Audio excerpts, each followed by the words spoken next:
एका मूर्धजा वाण्येका समलंकरोति पुरुषं या संस्कृता धार्यते क्षीयन्ते खलु भूषणानि सततं वाग्भूषणं भूषणम् गंगा गंगेति यो ब्रूयात् योजनानां शतैरपि मुच्यते सर्वपापेभ्यो विष्णुलोकं स गच्छति हरिर्नारायणो गंगा गंगा नारायणो हरिः हरिर्विश्वेश्वरो गंगा गंगा विश्वेश्वरो हरिः असं सगळ्यांना वंदन केलेलं आहे. सगळ्यांचे आशीर्वाद घेतलेले आहेत. आपण सगळे इथे जमलेले आहात. 4 दिवस ओळीने येत आहात आणि आपल्या सगळ्यांच्या अंतरात्म्याला वंदन करून आजच्या 4थ्या आणि शेवटच्या दिवसाच्या विवेचनाला सुरुवात करतो. काल आपण 40वी पायरी ओलांडलेली होती. आता केवळ 12च पायऱ्या शिल्लक आहेत आणि त्या 12 पायऱ्या कशा आहेत? त्या 12 पायऱ्या ओलांडायच्या आहेत. त्यापूर्वी अनेकांनी मला अनेक प्रश्न विचारले, कोणाचे फोन आले, कोणाचे मेसेजेस आले. त्यामुळे त्या थोड्याशा शंकांचं आपण थोडं निरसन करणार आहोत. कोणी मला विचारलं की वामन पंडित हे नक्की कोण होते, कधी होते? तर वामन पंडित हे देखील 16व्या शतकातले किंवा समर्थांचे समकालीन होते. आणि वामन पंडितांचं वैशिष्ट्य असं की त्यांचं संस्कृतवर खरं तर खूप प्रभुत्व होतं आणि ते संस्कृतमधूनच काव्य रचना करत होते. आणि असे समर्थांकडे आले, समर्थ रामदास स्वामींकडे ते आले आणि तेव्हा ते म्हणाले की तुम्ही या प्राकृत भाषेत काय रचना करताय? संस्कृत हीच देववाणी, त्यामुळे संस्कृतमध्ये रचना करा. तेव्हा समर्थांनी त्यांना मराठी भाषेचं महत्त्व पटवून सांगितलं आणि तेव्हापासून संस्कृत त्यांचं अतिशय उत्तम होतं, वामन पंडितांचं काय आणि समर्थांचं काय. पण तेव्हापासून वामन पंडितांनी प्रत्येक संस्कृत श्लोकाचं मराठी त्याच मीटरमध्ये त्याच वृत्तामध्ये अनुवाद करायचं ठरवलं आणि म्हणून या गंगाधरीचा अनुवाद वामन पंडितांचा आहे. भर्तृहरीचे जे 3ही शतक आहेत, वैराग्य शतक, नीती शतक आणि शृंगार शतक, या 3ही शतकांचा अनुवाद वामन पंडितांनी केलेला आहे. आणि त्यामुळे वामन पंडित अतिशय विद्वान होते. पण मग नंतर त्यांनी संस्कृतचं कमी करून मराठीकडे वळवलं आपला होरा. आणि खरंच म्हणजे त्या मराठीमध्ये सुद्धा त्यांनी इतकं आपलं विद्वत्ता गाजवलेली. आपल्या प्रत्येक या गंगाधरीच्या श्लोकाचं वामन पंडितांनी अतिशय उत्तम भाषांतर केलेलं आहे. आणि दुसरी गोष्ट म्हणजे अजून वामन पंडितांनी केल्यानंतर अजून एक दर शतकामध्ये अनेक विद्वान होतच असतात. तसे एक विंझे म्हणून एक विद्वान आहेत आणि त्यांनी त्या वामन पंडितांपेक्षा आणखीन सुंदर अनुवाद मराठीतच केला. पण ते शब्द न वापरता वेगळे शब्द वापरून, म्हणजे खरं म्हटलं तर ज्ञानाला कधीच मर्यादा नसते किंवा आता हे झालं, आता मला काही उरलंच नाही असं कधीच नसतं. स्काय इज द लिमिट आपण म्हणतो, तसंच आहे. या विंझे यांनी सुद्धा फार सुंदर अनुवाद केलाय. काही श्लोकांचा आपण त्यांचाही अनुवाद बघतोय.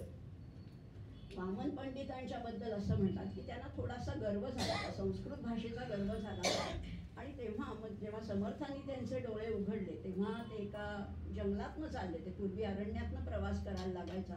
तेव्हा त्यांना असं एका झाडाखाली थांबले असताना असं वरती कोणीतरी कुजबुजत असल्याचं वाटलं आणि त्यांनी ऐकलं तर तो एक घुबड होतं. ते दुसऱ्या घुबडाला म्हणत होतं की जरा सरक ना तिकडे. ते म्हणले की नाही, मी या फांदीवरच बसणार. तो म्हणाला नाही. दुसरा घुबड म्हणाला की नाही नाही, ही जागा आहे ती वामन पंडितासाठी ठेवली आहे, कारण तो ब्रह्मराक्षस होणार आहे. वामन पंडितांना कळून चुकलं की आपण ह्या संस्कृतचा दुराग्रह धरतात. संस्कृत भाषा देववाणी आहे, गिरवाणवाणी आहे, हवीच, पण आपली मातृभाषा जी आहे तर मराठीतनं आपण हे करूया. आणि म्हणून तेव्हापासून वामन पंडित मराठीतनं जास्त रचना करायला लागले. किंवा आपल्याकडे एक श्लोक सुद्धा आहे बरं का. सुश्लोक वामनाचा अभंगवाणी प्रसिद्ध तुकयाची, ओवी ज्ञानेशाची किंवा आर्या मयूरपंतांची. प्रत्येकाच्या रचनेचं सौंदर्य वेगळंच आहे. सुश्लोक वामनाचा श्लोक प्रसिद्ध आहे. अभंगवाणी कोणाची आहे? तुकयाची. ओवी कोणाची आहे? तर ओवी म्हटलं तर ज्ञानेश्वर माऊली आठवतात.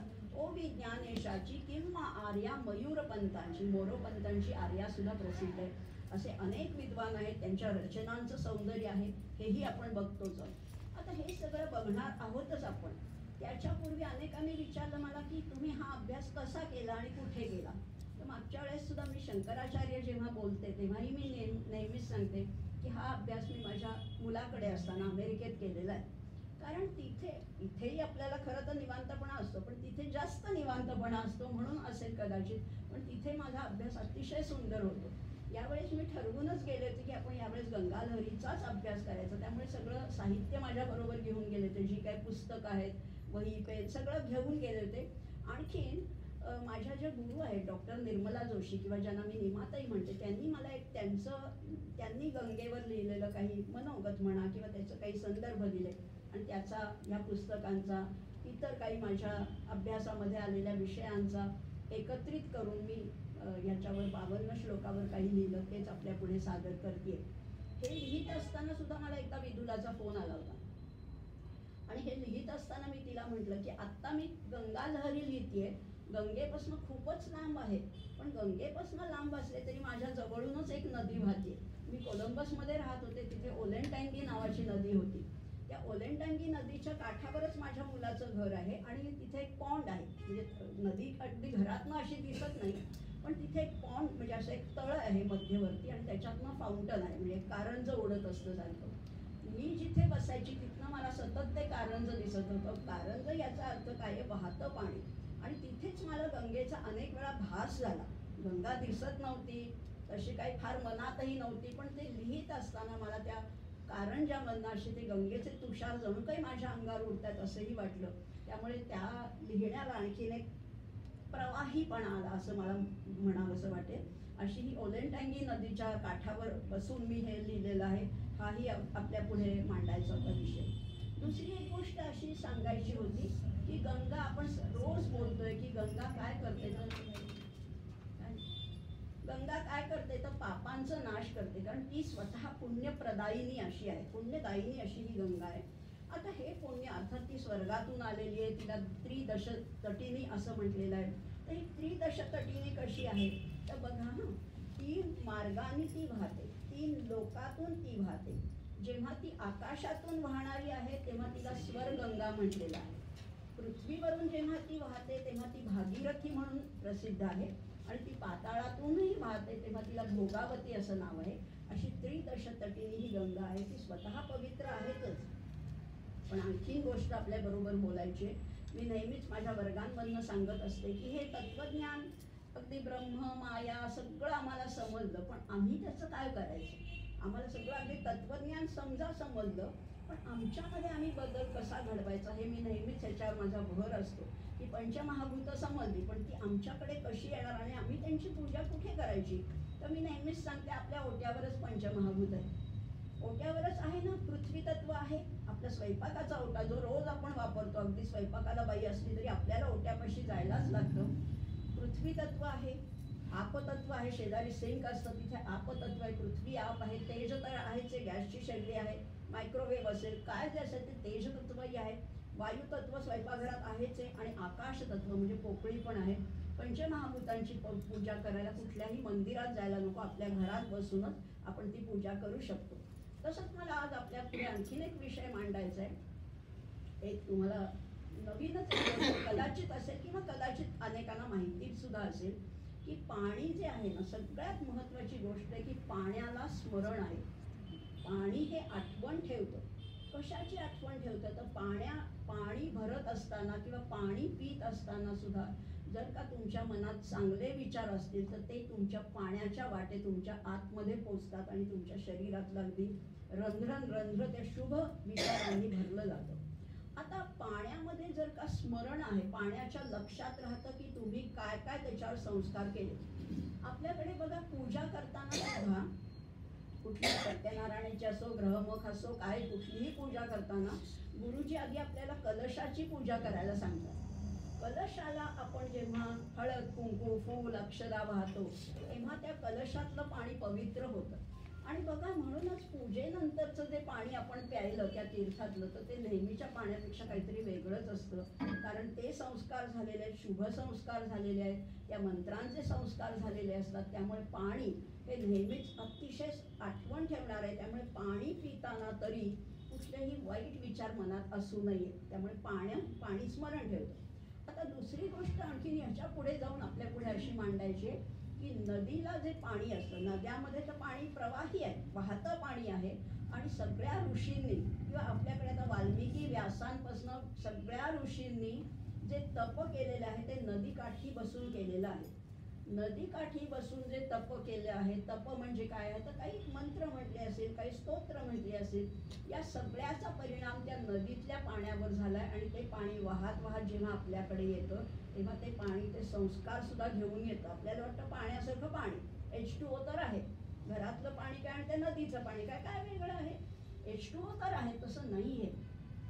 ज्या पाण्यावर संस्कार होतात ते पाणी आपल्याला नक्की फलदायी होतं. त्यामुळे नेहमीच, आता आपण काही गंगेपाशी जाणार नाही, आपल्याकडे तशी नदी नाहीये पाणी पिण्यासारखी, मग आपण काय करायचं तर आपण पाणी भरताना निदान एखादं स्तोत्र, एखादं काहीतरी श्लोक, एखादं निदान शुभ विचार मनात कुणाविषयी त्रास, आकस, ईर्ष्या, स्पर्धा, चुरस असेल तर त्यावेळेला पाणी भरू नका. पाणी भरताना तुम्ही माठात भरा, पिपात भरा, तांब्यात भरा, तुमच्या बाटल्या भरा, काही असेल, पण पाणी भरताना जर का शुभ विचार असतील तर ते आपल्याला नक्की फलदायी होतात. दुसरं गोष्ट, गंगेचं पाणी गरम करायचं नाही, पण आपलं पाणी गरम केलं, आपलं रोजचं नळाचं पाणी जर का गरम केलं, त्यामध्ये जर का काही आपण औषधी वनस्पती टाकल्या तर त्याचेही गुणधर्म नक्कीच वाढू शकतात आणि ते पाणी सुद्धा आपल्याला नक्कीच फलदायी किंवा नक्की आपली ह्या आध्यात्मिक उन्नती होण्यासाठी ते पाणी सुद्धा महत्त्वाचं आहे. त्यामुळे पाण्याविषयी हे आपल्या पुढे मांडायचं होतं. पाण्याला स्मरण असतं आणि म्हणूनच हे कलशाचं पूजन करावं. पूर्वी तर खरं पद्धत होती, हंडे कळशा ज्या असायच्या त्याला हळदी कुंकू लावलं जायचं, रोज स्वच्छ घासून त्याला हळदी कुंकू किंवा एक नमस्कार केला जायचा. आणि खरंच ते पाणी 3-3 दिवस जरी राहिलं ना तांब्याच्या पितळ्याच्या भांड्यात तरी त्याच्यामध्ये कुठलेही जंतू नाही किंवा त्याला खराब वास सुद्धा यायचा नाही, एवढं शास्त्र आहे. पण आपण आता बदललोय ना, आपण मॉडर्न झालोय, त्यामुळे आपण प्लास्टिकच्या बाटल्यांमध्ये पाणी पितो. शक्यतो आपण टाळूया, म्हणजे दोन्ही दृष्टीने, आपल्या स्वतःच्याही दृष्टीने आणि समाज स्वास्थ्याच्या किंवा इकॉलॉजीच्याही दृष्टीने थोडंसं आपण प्लास्टिकचा वापर टाळूया. जास्तीत जास्त मेटलचा वापर, धातूचा वापर करूया. शक्य असेल तर चांदीच्या तांब्या भांड्यात सुद्धा पाणी प्यायलं तर तेही अतिशय लाभदायी. आपली चांदीची तांब्या भांडी लॉकरमध्येच असतात बहुतेक, पण हरकत काय आहे, चांदीच्या भांड्यातनं पाणी प्यायला रोज हरकत काय आहे? आपल्याकडे तेवढी सुबत्ता आहे सगळ्यांकडे आणि तेवढं आपण जर का काळजी घेतली तर आपल्याला त्याचा नक्कीच लाभ येतो. कारण त्या चांदीचं तेज, सोन्याचं जर का आपण तुम्ही उकळत असाल, सोन्याचं एक वळं किंवा अंगठी टाकली, सोन्या चांदीचं तेज सुद्धा आपल्याला मिळू शकतं. मेडिकल काही गोष्टी, मेडिसिनल गोष्टी जर टाकल्या तर त्याचाही लाभ मिळू शकतो. म्हणजे पाण्याचे किती फायदे आहेत की तुम्हाला आध्यात्मिक जर का प्रगती करायची असेल तर तुम्ही फक्त पाणी जरी उत्तम प्यायला लागला तरी उत्तम पाण्याचे सुद्धा परिणाम तुमच्यावर नक्की होतील. आहाराचं तर आहेच आहे, आहारविषयी आपण परत कधीतरी बोलूया, पण आज फक्त पाण्यापुरतं बोललोय. त्यामुळे पाण्याला स्मरण असतं हेही बोलले. वामन पंडितांबद्दल बोलले. काल मला कोणीतरी आणखीन विचारलं की एकनाथ महाराजांचे पुत्र जे होते ते म्हणजे वामन पंडित का, तर नाही, त्यांचं नाव होतं हरिपंडित. हे हरिपंडित वेगळे आणि हे वामन पंडित कुठल्याही संतांशी असे रिलेटेड नाही आहेत, पण ते स्वतः विद्वान होते, एवढंच आहे. आज आपण थोडंसं वाल्मिकींचं गंगास्तवन बघणार आहोत. शंकराचार्यांनी जी गंगा स्तोत्र लिहिलंय तेही थोडं, म्हणूनच काल मी एक श्लोक जरा जास्त घेतला, 39वरच थांबणार होते पण 40पर्यंत मी घेतले. आता तोही मुद्दा बघूया. कालच्या पर्यंत आपण आलो तो 40वी पायरी ओलांडली. तेव्हा जगन्नाथ, पुढचा मुद्दा आपण कालचं जे मनोगत आहे, माय लेकराचा जो संवाद आहे तो परत बघणार आहोत. जगन्नाथाला वाटलं की आपण काही मागण्यासाठी गंगेकडे विनंती करतोय असं तर गंगेला वाटत नाही ना, आणि म्हणून त्यांनी सांगितलेलं आहे की मी तुला शब्देवर सांगतो की लेकरू म्हणून तुझं जसं माझ्यावर प्रेम आहे तसं माझंही तुझ्यावर खूप प्रेम आहे. आणि असं म्हणून त्यांनी एक श्लोक उच्चारलेला आहे. पुढचा श्लोक असा आहे 40वा. कपर्दादुल्लस्य प्रणय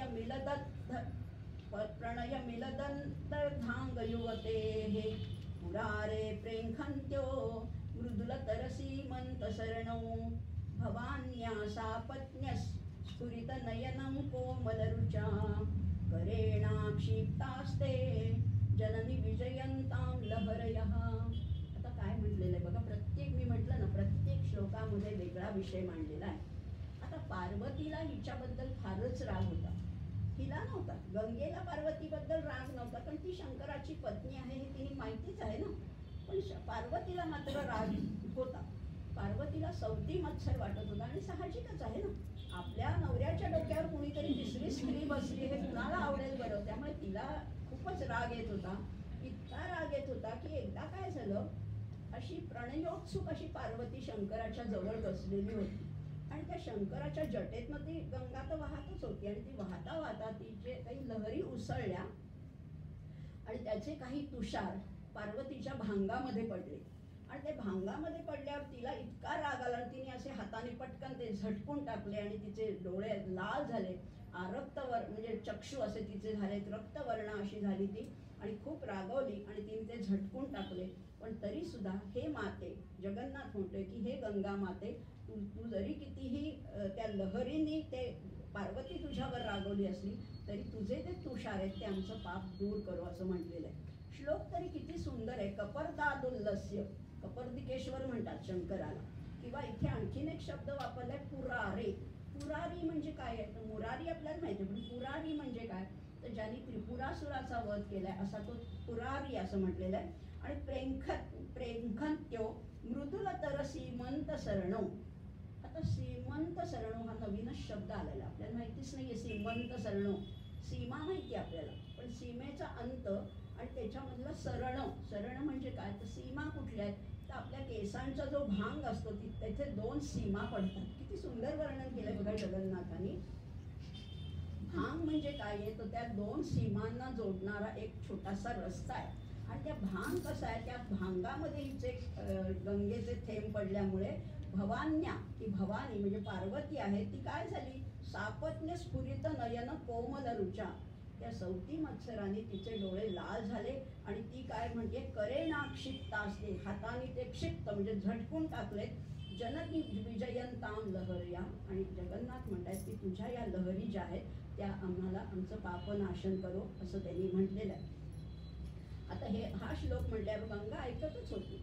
जगन्नाथाचं माझ्यावरचं प्रेम स्वाभाविकच आहे, आंतरिक आहे, निर्हेतुक आहे, पण हे त्याला मुखाने उच्चारावंसं का बरं वाटतंय. मी तीव्र वेगाने त्याला आपल्या बाहूत घेण्यासाठी धावले नाही म्हणून का, पण त्याला कळत कसं नाही की मी त्याच आतुरतेने अरे घाट चढतीये.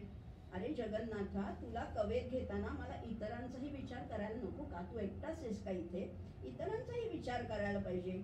तूच म्हणतोस ना की मी सर्व लोकांच्या कल्याणासाठी पृथ्वीवर आले आहे, मग तुला भेटायला येताना माझ्या जलोघाच्या वेगाने विस्ताराने काठावरल्या मातीचं झाडांचं काय होईल याचा विचार मलाच करायला नको का.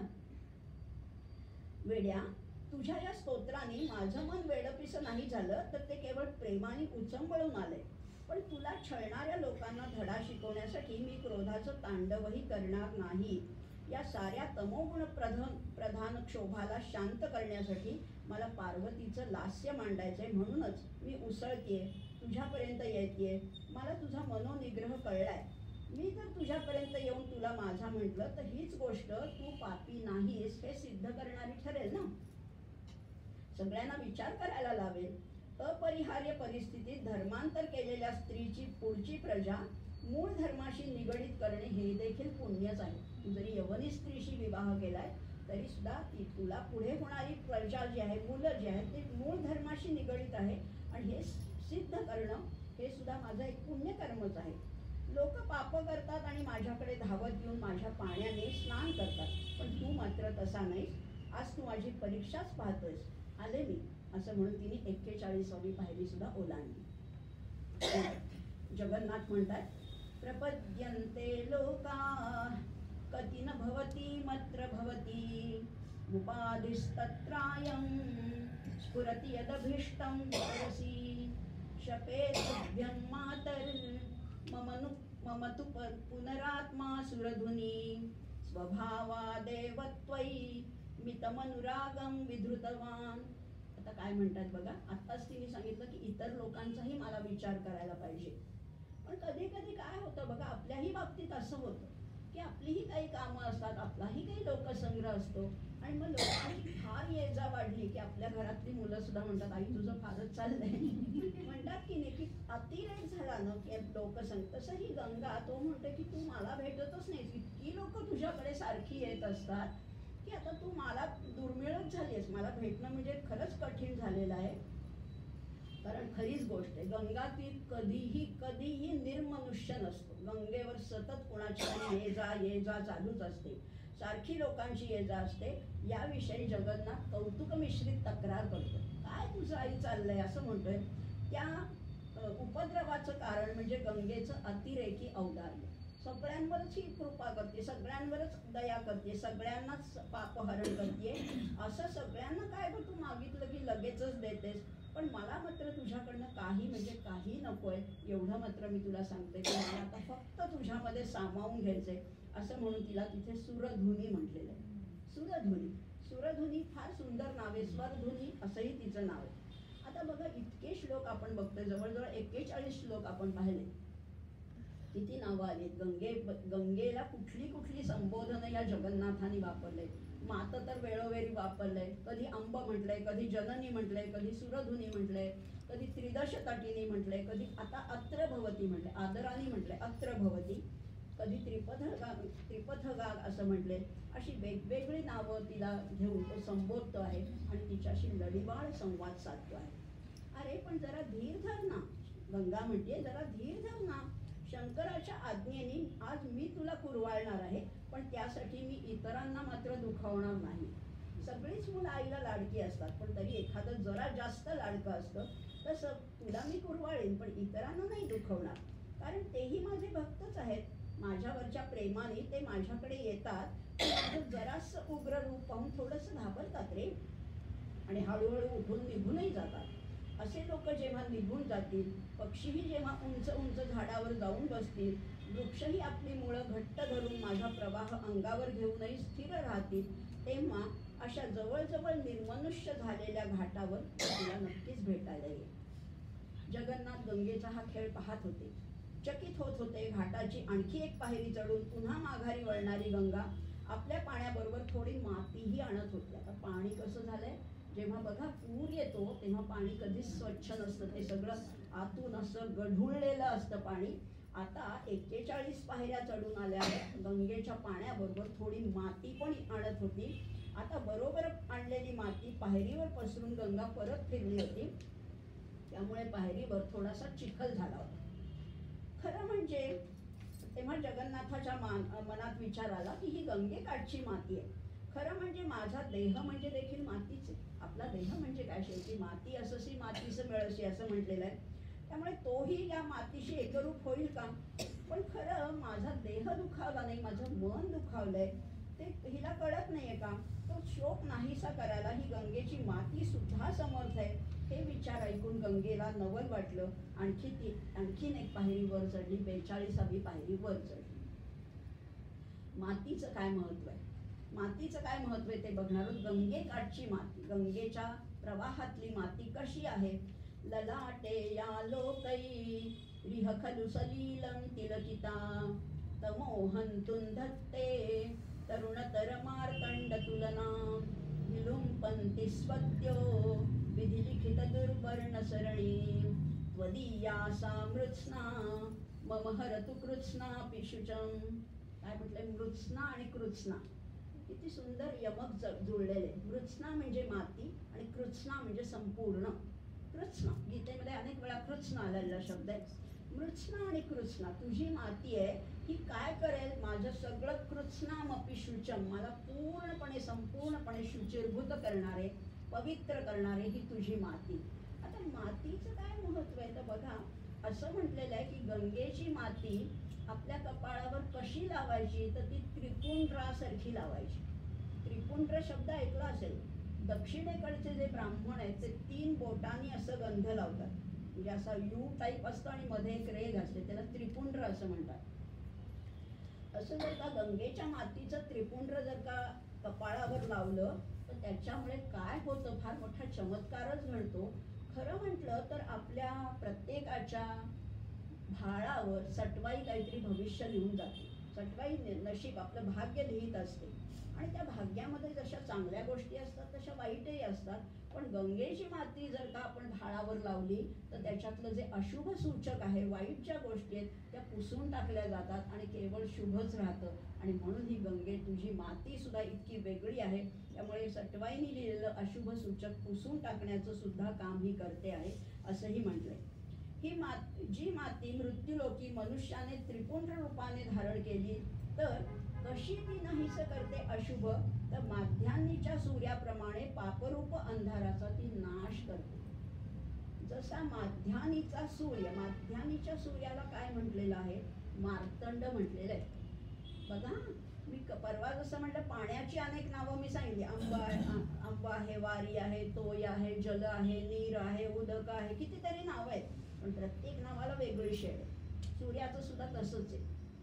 सूर्याला किती नाव आहेत? खूप नाव. भानू आहे, मित्र आहे, रवी आहे, काय पूषण आहे, कितीतरी नाव आहेत. पण सविता केव्हा म्हणतात? तर सविता फक्त उगवत्या सूर्यालाच म्हणतात. आणि मार्तंड केव्हा म्हणतात? तर 12च्या उन्हाच्या, जो 12च्या तळपता जो सूर्य असतो त्यालाच मार्तंड म्हणतात. जो मावळता सूर्य आहे त्याला दिनकर म्हटलंय. पूर्ण दिन ज्याच्यामधून ओलांडून गेला तो दिनकर. म्हणजे सूर्याची सुद्धा जो पोषण करतो तो पूषण आहे. मित्र, आपल्याशी जो संवाद साधतो तो मित्र आहे. रवी वेगळा. प्रत्येक शब्द इतका सुंदर आहे. पण इथे म्हटलंय मार्तंड. तर मार्तंडाच्या पुढे अंधार तर टिकेल का? 12च्या उन्हामध्ये कधी तुम्हाला अंधार दिसेल का चुकून? पहाटे जरी सूर्य उगवला तरी किंचित अंधार असतो, पण 12च्या मार्तंडा पुढे नाही. आणि मार्तंड शब्द समर्थांनी सुद्धा वापरलाय.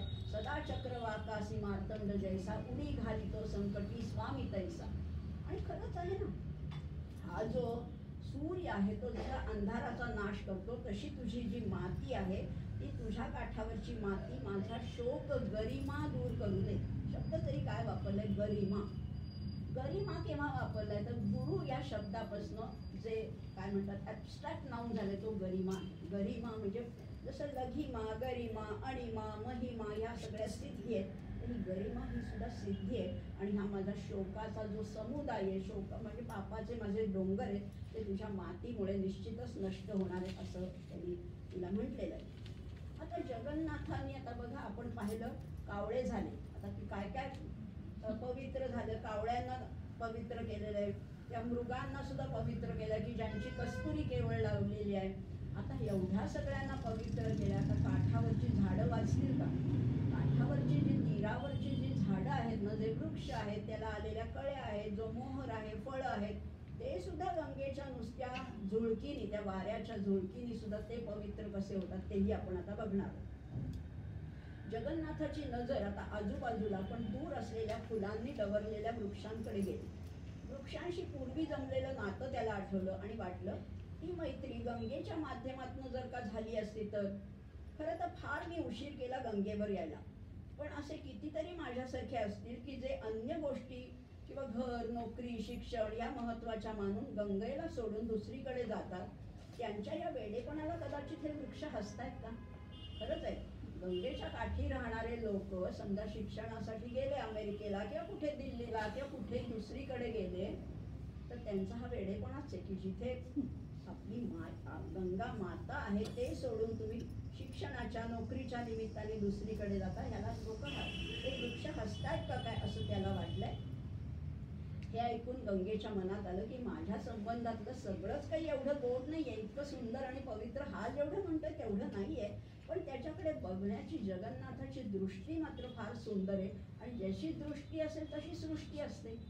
आपल्या मनात छान असलं की आपल्याला सगळं छानच दिसतं. आपला मूड चांगला असला की आपल्याला हवा पण छान वाटायला लागते. अर्जुनाला नाही का वाटलं निमित्तानी च पश्यामी विपरीतानी केशव. त्याला वेगळीच विपरीत लक्षणं दिसत होती, पण त्याचं मन थोडं कातर झालेलं होतं. तसंच जशी आपली दृष्टी तशी सृष्टी असते. सगळ्याच गाण्यामधनं हे आलेलं आहे बरं का. खरंच आहे. ये तेरा घर ये मेरा घर किसी को देख ना हो घर, तो पहले आके मांग ले तेरी नजर मेरी नजर. माझं घर जर का बघ, माझं घर मला फार छान वाटतं. तुम्ही म्हणाल एवढं काय छान आहे, साधा तर 2 बेडरूमचा फ्लॅट आहे, पण नाही, फारच माझं घर मला आवडतं, कारण माझ्या नजरेतनं ते मी बघते. त्यामुळे आपल्या नजरेतनं आपल्याला एखादी गोष्ट फार सुंदर वाटते, लोकांना वाटेल एवढं काय आहे ह्याच्यात, एवढं काही नाहीये. असंही म्हणतात की लैला को देखना हो तो मजनू की आंखों से देखो. लैला खरं अजिबात सुंदर नव्हती. लैला मजनू जरी जोडी असली तरी लैला अतिशय कुरूपच होती. पण त्या मजनूला काय सुंदर वाटली कोण जाणे, कारण त्याची नजर तशी होती. जशी आपली नजर तशी, जशी दृष्टी तशी सृष्टी असंही म्हटलेलं आहे. दुर्योधन आणि ह्याचा अर्जुनाचा सुद्धा एक कथा सांगतात नेहमी की राजसूय यज्ञाच्या वेळेस कृष्णाने सांगितलं की 2 व्यक्ती मला पाहिजेत. एक अतिशय पापी व्यक्ती शोधून आणा की ज्याचा मला बळी द्यायचा आहे, आणि अतिशय पुण्यवान व्यक्ती शोधून आणा की ज्याला मला काहीतरी बक्षीस द्यायचंय. तर आता पुण्यवान व्यक्ती शोधण्यासाठी दुर्योधनाला पाठवलं आणि पापी व्यक्ती शोधण्यासाठी अर्जुनाला पाठवलं. दोघंही गेले, दोघंही 2 ठिकाणी गेले आणि शोधलं. दुर्योधन म्हणला खूप शोधलं हो, पण एकही पुण्यवान माणूस मला सापडला नाही. मला काय वाटतंय सांगू का, मीच सगळ्यात जास्त पुण्यवान आहे, काय बक्षीस द्यायचं ते मलाच द्या. अर्जुनही तसाच आला, हात हलवतच आला. तो म्हणला तुम्ही पापी माणूस शोधायला सांगितला, पण काय लोक हो, इतके सज्जन आहेत की एकही पापी माणूस मला सापडला नाही. काय बळी द्यायचा असेल तर माझ्या इतका पापी दुसरा कोणी नाही, मलाच बळी द्या. माणसं तीच असतात, पण आपल्याला आपली जशी दृष्टी आहे तसं आपलं सृष्टी बदलत असे असंही म्हटलेलं आहे. आणि म्हणून आता तिला वाटते की जगन्नाथाची दृष्टीच वेगळी आहे, पण ह्या लोकांची मात्र त्याच्याकडे बघण्याची दृष्टी फारच गढुळलेली आहे, फारच दूषित आहे, आणि म्हणून हा जगन्नाथ त्यांना पापी वाटतोय. आता या विकृत दृष्टीच्या लोकांच्या डोळ्यात अंजनच घालायला हवं. आता गंगा काही माघारी फिरणार नव्हती, तिला आता जगन्नाथापर्यंत पोचायचंच होतं. आणि ह्याच विचारात गंगा 43वी पायरी सुद्धा वर चढली. आणि आता हा म्हणतोय, जगन्नाथ म्हणतोय, नरान मूढांस्तत्तत् जनपद समासप्त मनसो हसन्तस्सोल्लासं विकच कुसुमाव्रात मिषतः पुनाना सौरभ्यै सततमलिनो नित्यमलिनां सखायो नः सन्तु त्रिदशतटिनी तीरतरवः. काय म्हटलेलं आहे, ही जी फुलं आहेत ना, फुलांनी बहरलेले जे वृक्ष आहेत ते हसतायत अशा लोकांना की जे गंगेच्या ठिकाणी किनारी राहत असून सुद्धा ते सोडून दुसरीकडे जर का राहायला जात आहेत तर त्यांना ते वृक्ष हसतायत. नरदेह मिळून सुद्धा त्यांचं महत्त्व न ओळखणारे आणि गंगेच्या पावित्र्याचा त्याग करणारे अशा लोकांना गंगाकाठचे हे वृक्ष आपल्या फुलांच्या सुवास रूपाने, सौरभ्यम असं म्हटलेलं आहे, सुवास रूपाने कुत्सितपणाने हसतात. हे वृक्ष खरं म्हटलं तर घाणेरड्या भुंगांचा, मलिन अशा भुंग्यांचा सुद्धा उद्धार करतात. ते वृक्ष माझे मित्र हो, सखायो नः सन्तु, असे वृक्ष माझे मित्र होत असं म्हटलेलं आहे. आणि पुढे विंझणच्या अनुवादामध्ये फारच त्यांनी वेगळं म्हटलेलं आहे की जिथे गंगा नाही, काल आपण बघितलं, जिथे गंगा नाही ते सगळे देश अपवित्रच त्यांनी म्हटलेले. इथे ते म्हणतात, अगंगा देशी जे स्वगृह रतीने मूढ रमती, फुलांच्या रूपे त्या जणू विकट जे वृक्ष हसती, पुनाना सौरभ्यै सतत मलिनो नित्य मलिनां सखायो नः सन्तु त्रिदशतटिनी तीरतरवः. आता हे सगळं म्हणत असताना लोक जय जयकार करत होते. आता 43व्या पायरीवर पाणी आलेलं आहे. लोक जय जयकार करत होते, हर गंगे भागीरथी, जय गंगे भागीरथी, असा सगळीकडे जय जयकार चालला होता. आता हा विश्वास व्यक्त करत होते आणि हा विश्वास लोकांच्या मनात कुणी व्यक्त केला तर पंडितराज जगन्नाथाने. हे बघून गंगेचेही डोळे विस्फारले आणि त्यावेळचं त्यांचं रूप तिने आपल्या डोळ्यात साठवून घ्यायला सुरुवात केली. घाटावरच्या लोकांच्या मनात आतापर्यंत थोडीशी भीतीच होती, आता त्याच्यात आश्चर्यही मिसळलं. तर 43 पायऱ्यावर चढलेलं पाणी आहे. आता लोक आश्चर्यचकित झाली. त्यांना कळे ना की गंगा बरोबर चढते आहे, पण हे जगन्नाथ अजून अजिबात घाबरलेले नाही आहेत. ते अगदी स्थिरपणाने बसून राहिलेले आहेत, तसूवर हल्ले देखील नाही. ना ते गंगेत स्नान करण्यासाठी उतरले, ना माघारी फिरले. थकून बसलेत म्हणावं तर मुखाने गंगेची स्तुती चालूच आहे, जय जयकार चालूच आहे. भीती तर त्यांना नक्कीच वाटत नाही. मग आहे तरी काय त्यांच्या मनात? प्रत्येकाचे कान आता त्यांच्या काव्याकडे आणि त्याच्या अर्थाकडे लागले. त्यांचा एक निष्ठावान शिष्य त्यांचा प्रत्येक शब्द उतरवून घेत होता. आता तुम्हाला प्रश्न पडेल ना की जगन्नाथ समजा त्या गंगेच्या प्रवाहामध्ये विलीन झाले किंवा त्यांनी आत्मसात त्यांना केलं आणि त्यांनी जे श्लोक म्हणले ते पुढे कसे आले, गंगाधरी आपल्यापर्यंत पोहोचल्या कशा? तर जसे जगन्नाथ पंडित होते त्यामुळे त्यांना त्यांचा शिष्य समुदायही मोठा होता. टीका करणारे लोक जरी बरेच असले तरी त्यांना मानणारे लोकही खूप होते. त्यांचाच एक निष्ठावान सेवक त्यांचा प्रत्येक शब्द उतरवून घेत होता. स्वतः मात्र गप्प होता. घडणाऱ्या घटनांचा तो साक्षी होता आणि त्याच्याच साक्षीने गंगेने 44वी पायरी सुद्धा वर चढली. पुन्हा जगन्नाथ म्हणतायत, यजन्त्येके देवान कठिनतर सेवांस्तदपरे वितानव्यासक्ता यमन यमरक्ताः कतिपये अहन्तु त्वन्नाम स्मरणकृतकामस्त्रिपदगे जगज्जालं जाने जननी तृणजालेन सदृशम्. आता ह्या गंगेच्या प्रवाहाबरोबर माती आली, तृणजाल सुद्धा, गवत सुद्धा आलेलं आहे, किंवा काय ज्या पात्रामध्ये जे टाकलं होतं ते तृणजाल सुद्धा आलं. आणि त्याच्यावरनं त्यांना आठवलं की मी कसा अडकलोय, तर या भवजालामध्ये अडकलोय. भवसागर सुद्धा हे जाळच आहे ना, हे या जाळ्यात मी अडकलोय. इतर लोक काही नामस्मरण वगैरे करत असते, मी ते काही करत नाही, फक्त मी माझ्या मातेला शरण आलेलो आहे, असं म्हणून त्यांनी म्हटलेलं आहे. आता काशीतल्या खूप लोकांचं जगन्नाथाशी वैर नव्हतं, परंतु प्रतिष्ठित लोकांशी संधान साधण्यासाठी तेही अकारण जगन्नाथाला टोचून बोलत होते. आता तिथली परिस्थिती आपण लक्षात घेऊया.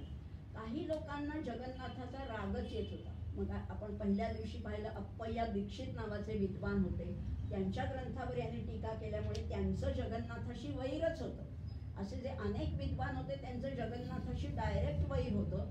इतरांचं काही वैर असण्याचं कारण नाहीये, पण त्या लोकांना प्रसन्न करण्यासाठी, ते अप्पय्या दीक्षित असू दे, इतर विद्वान असू दे, त्यांना प्रसन्न करण्यासाठी जगन्नाथाला काही लोक उगाचच टोचून बोलत होते. म्हणजे असं म्हणतात ना, मित्राच्या शत्रूची निंदा म्हणजे मित्राची स्तुती केल्यासारखं आहे. त्यामुळे ह्या पंडितांना खुश करण्यासाठी लोक जगन्नाथाला उगीचच दूषणं देत होते. मनुष्य स्वभाव असाच आहे. राजकारणातही आपण हेच बघतो की एकाची स्तुती करण्यापेक्षा दुसऱ्याची निंदा करणं जास्त सोपं पडतं, असंही त्यांनी म्हटलेलं आहे. आणि जगन्नाथाने मग हे गंगेचं एकमेव अद्वितीय त्यांनी सगळ्यांना स्पष्ट केलं. ऐकणाऱ्यांनाही ओळखलं की आता केवळ गंगेचाच आधार घ्यायचं असं जगन्नाथाने ठरवलं आहे. कारण व्यवहारी जगातल्या बहुतेकांनी त्यांना आधार आता नाकारलेला आहे. आता ते निराधार झाले, सगळ्यांनी आधार नाकारलाय. उलट त्यांचं हित साधण्यासाठी साध्या गोड शब्दांनीही त्यांच्याशी व्यवहार केलेला नाही. कधी कधी आपण अडचणीत असतो ना, तेव्हा कोणीतरी थोडंसं गोड बोललं, कशी आहेस म्हणलं तरी आपल्याला बरं वाटतं की नाही. पण एवढंही सौजन्य या काशी मधल्या लोकांनी दाखवलेलं नाहीये. आणि आता ही गंगा माता, इतकं तिला वाईट वाटते. गंगा मातेने हा जगन्नाथाचा अधिकार जाणलाय आणि म्हणून ती आज आपणहून सूर्याची, पवनाची, वरुणाची मदत न घेता आपल्याच बळावर घाट चढली. सूर्यामुळे सुद्धा पाणी उफाळतं, सूर्याची मदत घेतली नाही, वरुणाची घेतली नाही, पर्जन्याची नाही, पवनाची नाही, कशाचीच मदत न घेता ती वरती चढली आहे. आणि आता तिने 44 पायऱ्या वर चढलेली आहे. 45वी ही पायरी तिने ओलांडली. आता तिने हिशोब केलाय, आता फक्त 7च पायऱ्या राहिल्या. गंगेनेच हा हिशोब केलाय, आता 7च पायऱ्या राहिल्यात. आणि 7 म्हटल्यावर तिला आठवलं सप्तस्वर्ग. सप्तस्वर्ग एवढंच आता अंतर राहिलेलं आहे. आणि एक एक पायरी मी जसं वर चढील तसं तसं या जगन्नाथाला खरोखर स्वर्गाची प्राप्ती होईल आणि त्याला मी माझ्यामध्ये आलिंगन देणारे, माझ्या मिठीत त्याला घेणारे, असंही म्हटलेलं आहे. सप्तस्वर्ग कुठले, तर हा भुवः स्वहा महः जनः तपः सत्यम, अशा 7 पायऱ्या जशा मी चढील असं म्हणत तिने 45वी पायरी पण ओलांडली, 46वी पण पायरी ओलांडली. तेव्हा सगळ्यांनीच गंगेला विनम्रपणाने हात जोडले होते. आता जगन्नाथांना थकवा आला होता, पण आता सगळा थकवा संपणार याची त्यांना खात्री वाटायला लागली. आता काहीही करायचं नाहीये. आता गंगा मातेच्या मांडीवर डोकं ठेवून शांत झोपायचंय. आणि शांत झोपताना काय मला मिळणार आहे, तर मृदुल पवनाचं, तो मला जणू काही वारा घालणार आहे, असंही त्यांनी म्हटलेलं आहे. अशा गंगा आता 46वी पायरी वर चढली. आणि अशा वेळेला त्यांनी कळवळून गंगेला विनवणी केली. पयः पीत्वा मातस् तव सपदीयातस् सहचरैः विमूढैः संरन्तु क्वचिदपि न विश्रान्तिमगमम् इदानीमुत्सङ्गे मृदुपवनसञ्चार शिशिरे चिरादुन्निद्रं मां सदय हृदये शायय चिरम्. काय कर मला शायय, काय सुंदर शब्द वापरला. शी धातू, शी म्हणजे शयन करणे. मी शयन करणं वेगळं, पण मला कोणीतरी झोपवणं हे वेगळं. झोपवणं सुद्धा शब्द योग्य नाही, निजवणं खरा शब्द आहे. निजवणं, झोपणं आणि निजण्यामध्ये फरक आहे बरं का. निजणं म्हणजे काय आहे तर निजणं ही स्वाभाविक निद्रा आहे. नैसर्गिक जेव्हा आपल्याला झोप येते तेव्हा त्याला निजणं म्हणतात. हल्ली आपण हा शब्द विसरून गेलो बरं का. माझा बाळ निजलाय असं कधी म्हणतो आपण? झोपण्यामध्ये फार एक थोडीशी आढ्यता आहे. झोपण्यामध्ये आळस भरलेला आहे पण निजण्यामध्ये स्वाभाविकता आहे. तर हा मला तू शाय, मला तू निजव ग तुझ्या मांडीवर आणि हा तुझा जो मृदू पवन वारा आहे हा मला वारा घालेल आणि मला शांत झोपायचे. शाय हे शी धातूचं प्रयोजक रूप आहे. आपण म्हणतो ना असतो मा सद गमय. गमय काय? खरं तर मी गच्छामी म्हणायला पाहिजे. मी गच्छामी, अहम गच्छामी, मी जाते. पण मी जात नाही, तू मला जायला मदत कर. ह्याच्यामध्ये काय हा पॅसिव्ह व्हॉइस आहे. म्हटलं तर मी जाते ह्याच्यामध्ये अहंकार आहे पण कुणीतरी माझ्याकडनं ही सेवा करवून घेतोय. मी बोलते हा माझा अहंकार आहे पण माझ्याकडनं कुणीतरी वदवून घेतोय ही तो पॅसिव्ह व्हॉइस. आणि जेव्हा तुम्ही त्याला सगळं कर्तृत्व देता तेव्हा तुम्ही मोकळे होता, रिकामे होता आणि ते अशाच व्यक्तीवर परमेश्वर प्रसन्न होतो. त्यामुळे हा पॅसिव्ह व्हॉइस इथे नाही आहे. शाय म्हणजे मला झोपव तू, निजव असं म्हटलेलं आहे. कारण व्यवहारातील वैषयिक उपभोगात रमून गेल्यामुळे मला विश्रांती तर मिळालीच नाही. मला वाटायचं पूर्वी की हे मिळालं की मला विश्रांती मिळेल, मला आराम मिळेल, मला समाधान मिळेल, सुख मिळेल. पण अशा कुठल्याही विषयातल्या गोष्टींनी कधीच समाधान मिळत नसतं. समाधान केवळ ह्या पारमार्थिक किंवा या पारलौकिक गोष्टींनीच मिळतंय. पण हे सगळं धावून धावून मी इतका शिणलो आहे, थकलो आहे ग, आता तुझ्या मांडीवर शीतल वाऱ्यात मला तू निजव असं म्हटलेलं आहे. गंगेचेही डोळे पाणावले. लवंगीला सुद्धा अश्रू आवरेना. त्याची जी पत्नी होती लवंगी तिलाही अश्रू आवरेना. शिष्यही कासावीस झाले. जगन्नाथाची ही निर्वाणीची भाषा ऐकून गंगेचंही अवसान कमी झालं. पण आता जगन्नाथ मागे हटणार नव्हता.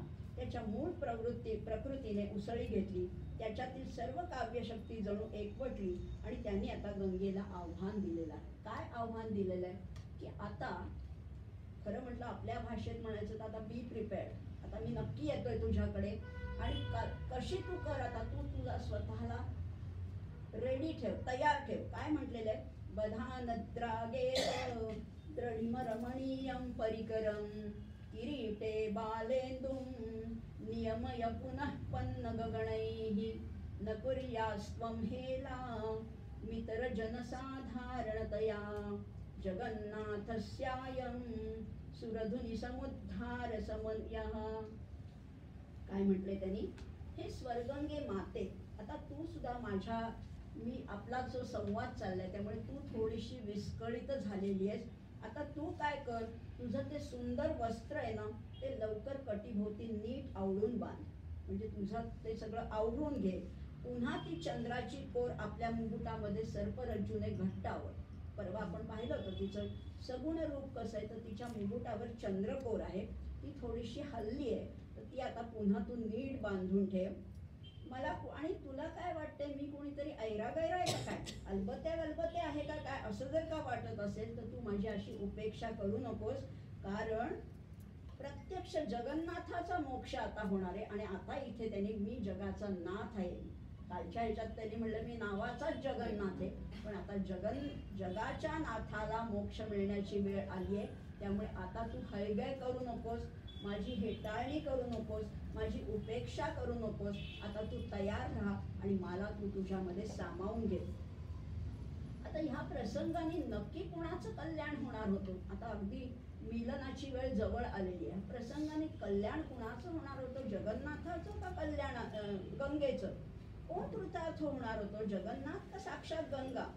जगन्नाथाच्या अंतःकरणात सदैव गंगेची प्रतिमा जागृत असायचीच.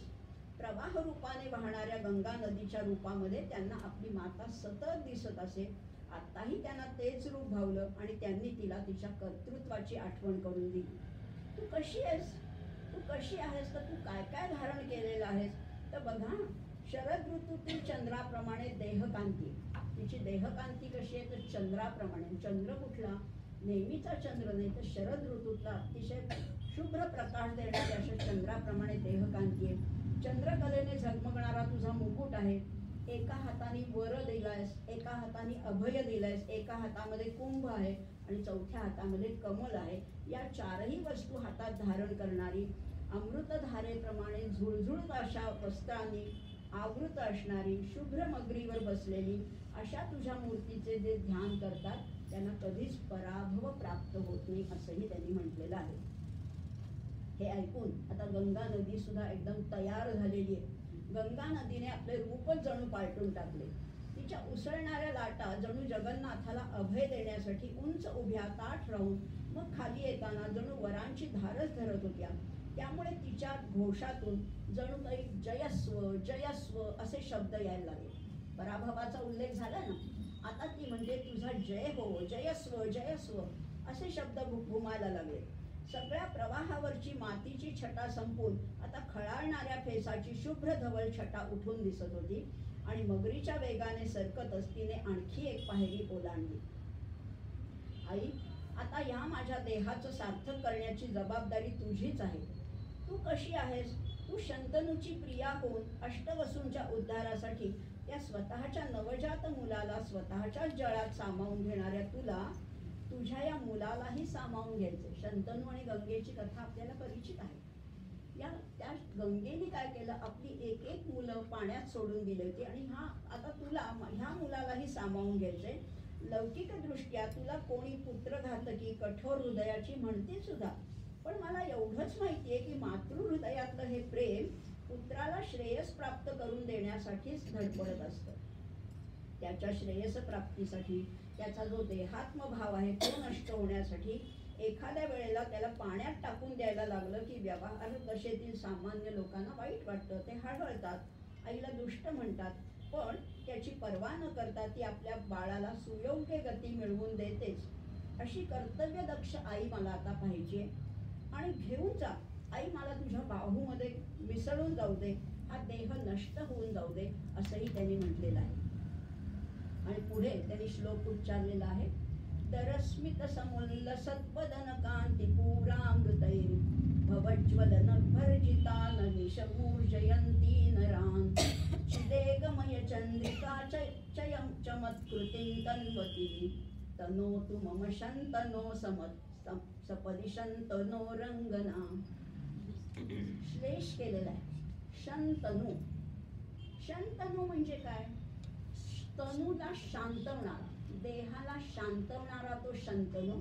आणि इथे इतका सुंदर श्लेष केलाय. तनो तू मम शंतनो, माझी तनू आहे ती शांत होऊ देत. कशामुळे?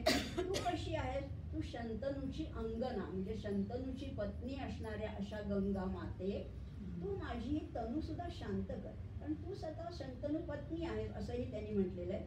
इथे आतापर्यंत आपण शिखरिणी वृत्त बघत होतो, इथे मात्र वृत्त बदललंय. इथे पृथ्वी वृत्त आहे आणि त्याची चाल ही थोडीशी वेगळी आहे. कारण तुझ्या सुस्मित मुद्रेमुळे लोकांना शीतलता प्राप्त होते. गंगेकडे नुसतं पाहिलं, तिची सस्मित मुद्रा पाहिली की लोकांना शीतलता प्राप्त होते. जे आधीच संसार तापाने पोळले आहेत त्यामुळे त्यांना ते थंडावा मिळतो एक प्रकारचा. आणि शिवाय ती कशी आहे? चिदेकमय चंद्रिका चय चमत्कृतीं तन्वती, ती चिद्रूप आहे, ती चैतन्य रूप आहे, अशी चंद्रिका आहे. आणि चंद्रिकेचं वैशिष्ट्य असं आहे की ती प्रकाशही देते, ती औषधीही देते आणि तरी सुद्धा ती शीतल आहे. अशी ही शीतल गंगा जी आहे ती मला थंडावा देऊ दे आणि अशी चित्कला प्रगट करणारी शंतनूची पत्नी माझ्या तनूचं शांत करू देत, माझं कल्याण करू दे, असंही त्यांनी म्हटलेलं आहे. गंगा थबकली पण थांबली नाही. एवढाच मार्ग उरलाय का आता?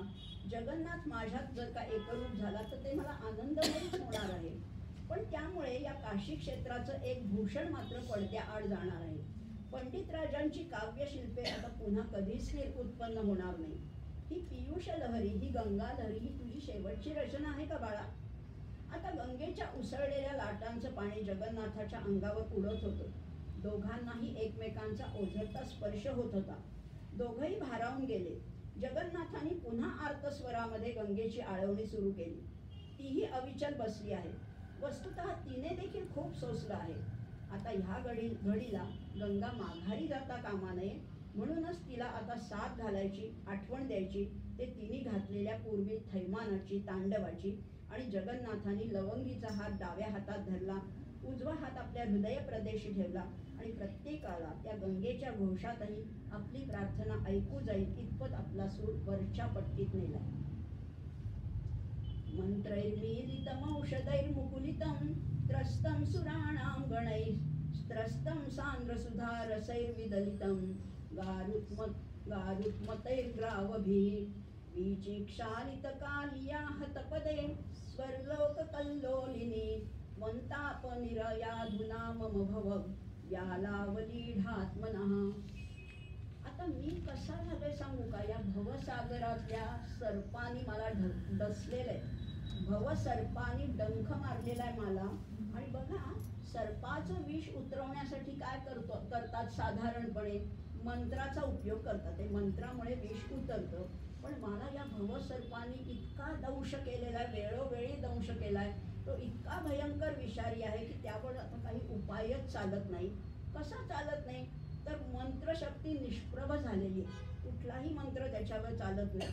औषधींचा संकोच झालाय. औषधींनी आपले औषधी गुण आवरून घेतले. देव सुद्धा भ्यायलेत आणि सुधेची शक्ती, अमृताची शक्ती तीही गळून पडलेली आहे. आता मला वाचवणारी केवळ आणि केवळ फक्त तूच आहेस. बाकीची सगळी. आणखीन एक म्हणलंय गारुत्मतैश ग्रावभिः. गारुत्मती नावाची एक शिला असते, खडक असतो. त्याच्या जवळ गेलो किंवा त्याला स्पर्श केला की ते विष झरझर झरझर उतरतं. पण ती गारुत्मती शिला सुद्धा आता निष्प्रभ झाली. काही त्याचा उपयोगच होत नाही, परिणामच होत नाही. आता मला फक्त मला वाचव ह्याच्यातनं. हा भव सर्पाचा जो दंश आहे त्याच्यातनं मला मुक्त कर. आणि तुला आठवतंय का, तू पूर्वी कालिया मर्दन जेव्हा कृष्णाने केलं तेव्हा सुद्धा कालियाने त्या कृष्णाला ठिकठिकाणी चावे घेतले. ते विष सुद्धा तू उतरवलंयस. आता इथे म्हणताना मला हे नक्कीच माहितीये की कृष्णाने जेव्हा कालिया मर्दन केलं ते यमुनेच्या डोहात. पण शेवटी इथे म्हटलेलं आहे गंगा आणि यमुना वेगळंच नाही. सीता सीते सरिते असं म्हटलेलं आहे. एक सीता आहे आणि एक असीता आहे. यमुना कशी आहे? तर यमुना काळी आहे आणि गंगा आहे ती गोरी आहे. एक सीता आहे आणि एक असीता आहे. त्यामुळे एकच आहे असं त्यांनी जगन्नाथांनी मानलेलं आहे. आता कोणत्याच मार्गाने माझी तगमग संपत नाहीये. ती संपवण्याचं एकमेव साधन म्हणजे तुझं जल. त्या तुझ्या जलाने मला आता नाहू घाल अशी प्रार्थना जगन्नाथांनी गंगेला केली. आणि गंगेने 51व्या पायरीवरून जगन्नाथावर जलतुषारांची फवारणी केली. काठावरच्या लोकांना वाटलं आता गंगा इथपर्यंत येऊन नक्कीच थांबणार. पण गुरु गोविंद यतींच्या वेळेस नाही का कमंडलूमध्ये गंगा थांबली होती. आता ह्याच्यावर नाही चढणार असं वाटलं होतं. पण तशी बहुधा गंगा या 51व्या पायरीवर अडेल. पण समजा नाही चढली तर काय होईल? शिष्यानं वाटलं की आता बहुतेक जगन्नाथांना इथून उचलूनच घ्यावं लागणार. पण त्यांना वाईटच वाटत होतं, हे आत्मार्पण करतायत. आणि मग त्यांना विनंती करण्यासाठी शिष्यांनी हात जोडले. जगन्नाथाचे लक्ष लवंगीकडे वेधण्याचा प्रयत्न केला. पण जगन्नाथांनी लवंगीकडे पाहिलं मात्र आता माघार नाही. घरी केलेल्या दृढ निश्चयानुसार ती मला अशीच साथ देणार आहे. आता त्यांनी गंगेला छेडायचं ठरवलं, जाणीव द्यायचं ठरवलं. मी आता स्वतःलाच पणाला लावायचं ठरवलंय. तू आता माझं दान यशस्वी करणार आहेस का मला हरवून तू जिंकणार आहेस ते ठरव. म्हणून तुला आठवण देतोय त्या महाद्यूताची. कशाची आठवण देत आहे? एवढे आपण 51 श्लोक पाहिले. पण याच्या शिवशंकरांचा जो द्यूताचा खेळ आहे त्याचा कुठेच उल्लेख आला नाही. आता शेवटी उल्लेख आलाय. पण ह्यांचा हा द्यूत अखंड चालूच आहे. शिवशक्ती जे आहेत ना, शिव पार्वती जे आहेत ते अखंड द्यूत खेळत असतात. गाण्यात म्हटलंच आहे ना, शिवशक्तीचा अटीतटीचा खेळ चालला भुवनपटी. त्रिगुणाचे हे तीनच भासे चराचरातून निनादती. असा खेळ चालूच आहे. शंकर आणि पार्वती, शिव आणि शक्ती, ब्रह्म आणि माया, पुरुष आणि प्रकृती, हे सतत हे द्यूताचा खेळ सुरूच आहे. पण द्यूताच्या खेळामध्ये एक गंमत अशी आहे की द्यूतामध्ये काहीतरी पणाला लावायला लागतं. पार्वतीकडे खूप आहे. ती वैभवशाली आहे, ती श्री आहे, ती लक्ष्मी आहे, ती जगदंबा आहे, ती भवानी आहे. तिच्याकडे तर भरपूर वैभव आहे. याच्याकडे काहीच नाही. हा भडंग बैरागी आहे, गोसावी आहे. ह्याच्याकडे काही म्हणजे काहीच नाहीये. कोणाला लावणार तरी काय हो? ज्याच्याकडे काही आहे तरी खेळावं ना द्यूत. पण ह्याच्याकडे काही नसून सुद्धा हा द्यूत खेळतोय पार्वतीच्या बरोबर.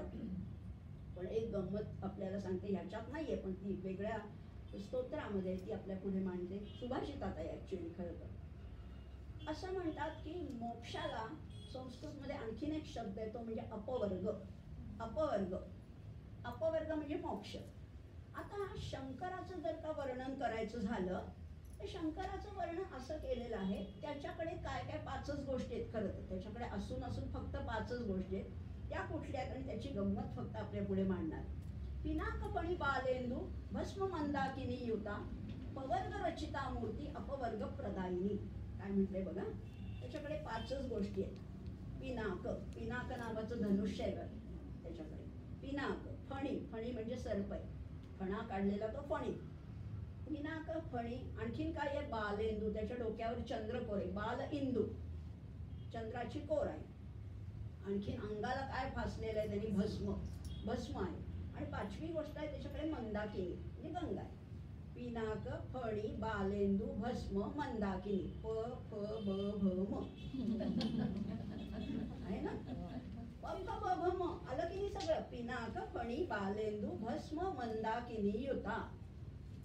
आता त्याला काय म्हटलंय, पवर्ग रचिता मूर्ती. या प वर्गाने रचिता मूर्ती, या पवर्गाने निर्मिलेली ही मूर्ती. आपल्याला आता गीतेचा अभ्यास केलेले सगळे लोक आहेत, ते क च ट त प आपल्याला माहितीये. क वर्गामध्ये क ख ग घ ङ च छ ज आपल्याला माहितीये. मग प फ ब भ म या पवर्गाने रचलेली जी ही मूर्ती आहे ती देते काय, मात्र अपवर्ग देते. पवर्गाच्या उलट अपवर्ग आहे, पण काय श्लेष साधलेला आहे. अपवर्ग प्रदायिनी अशी त्याची मूर्ती आहे. पण तो काय म्हणतोय, शंकर काय म्हणतोय, आहेत ना माझ्याकडे या गोष्टी, या सगळ्या वैभवानी मी संपन्न आहे. आणि म्हणून तो आता द्यूत खेळायला पार्वतीच्या बरोबर बसलेला आहे. आणि आता परत वृत्त बदललेले. आपण आतापर्यंत शिखरिणी वृत्त पाहिलं, पृथ्वी वृत्त पाहिलं, आता शार्दूल विक्रीडित वृत्त आहे. आणि ते काय आहे,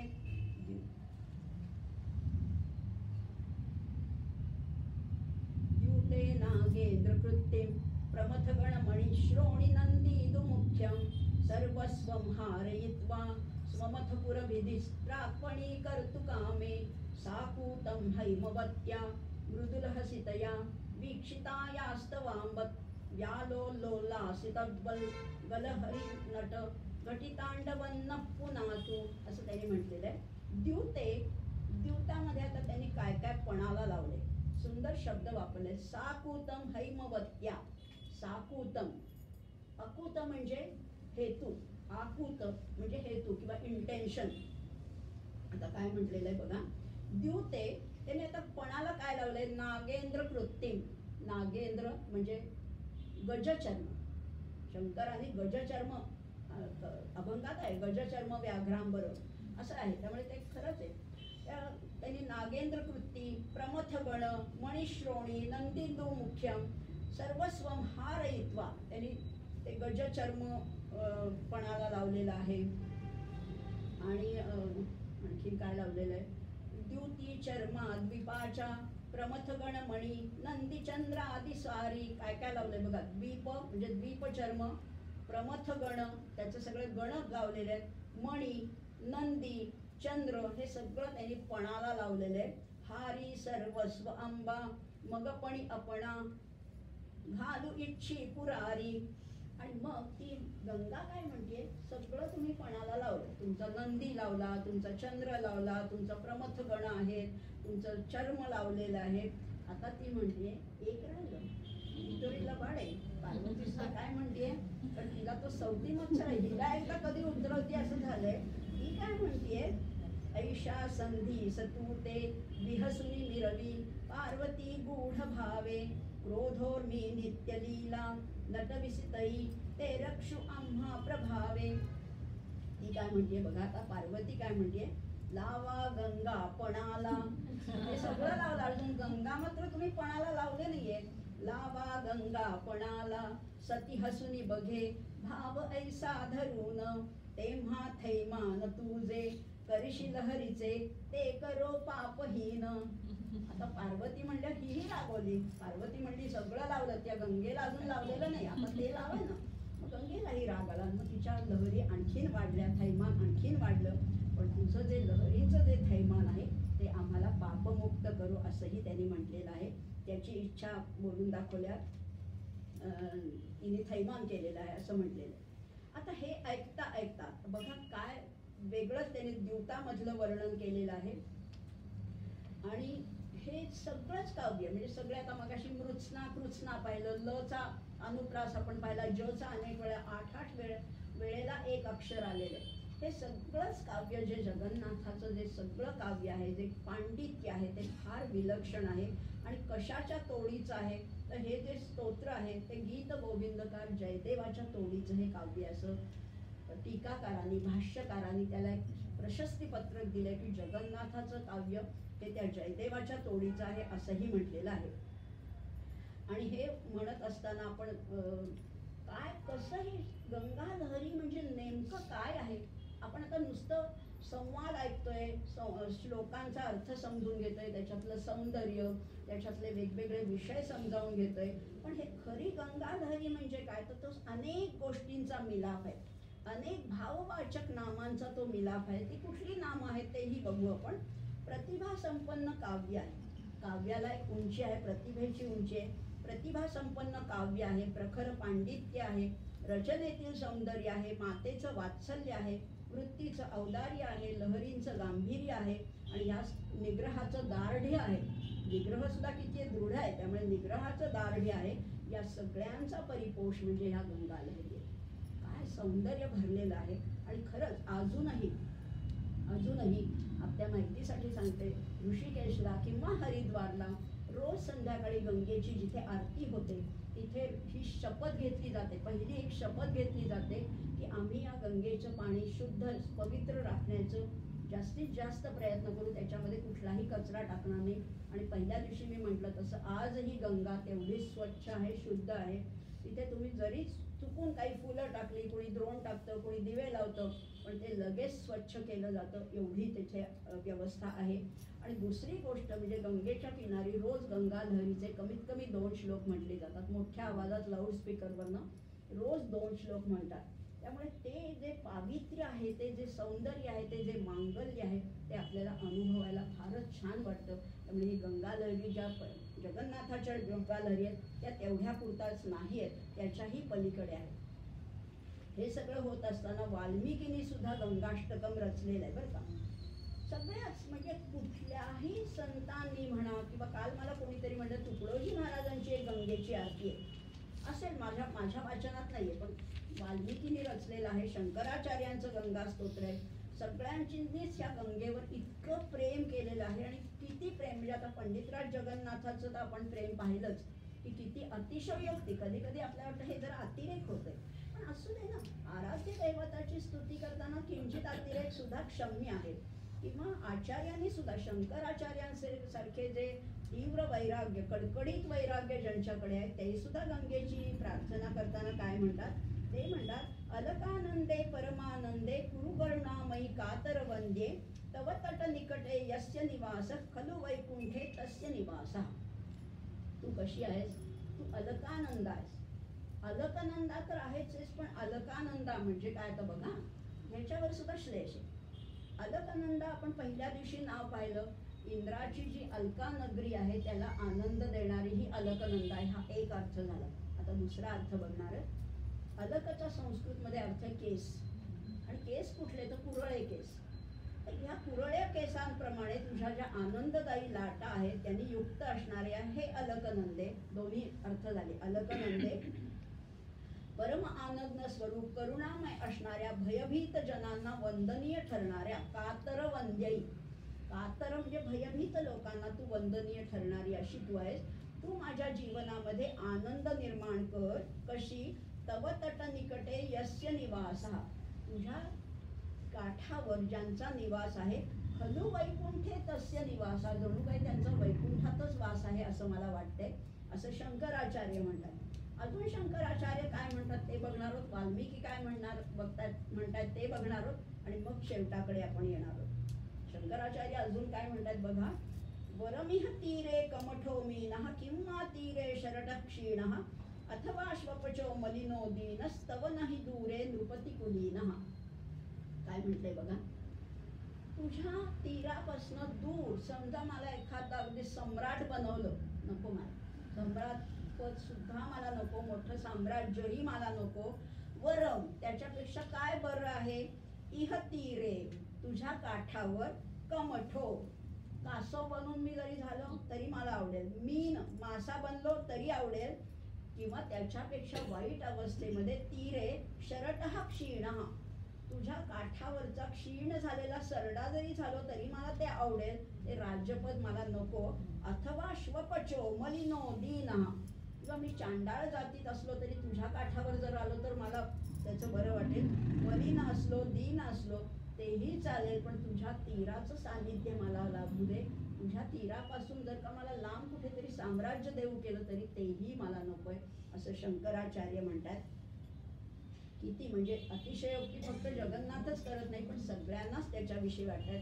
आणि त्यांनी पूर्वी आता शंकराचार्यांच्याही मागे, जगन्नाथांच्या मागे शंकराचार्यांपर्यंत गेलो आपण, शंकराचार्यांच्याही मागे समजा वाल्मिकीपर्यंत गेलो तर वाल्मिकीनी गंगाष्टकामध्ये काय म्हटलंय, मात शैलसुता सपत्नी वसुधा शृंगारहारावली स्वर्गारोहण वैजयंती भवतीं भागीरथीं प्रार्थये त्वत्तीरे वसतस्त्वदम्बु पिबतस्त्वद्वीचिषु प्रेङ्खतः त्वन्नामस्मरतस्त्वदर्पितदृशः स्यान्मे शरीरव्ययः. तू कशी आहेस आई?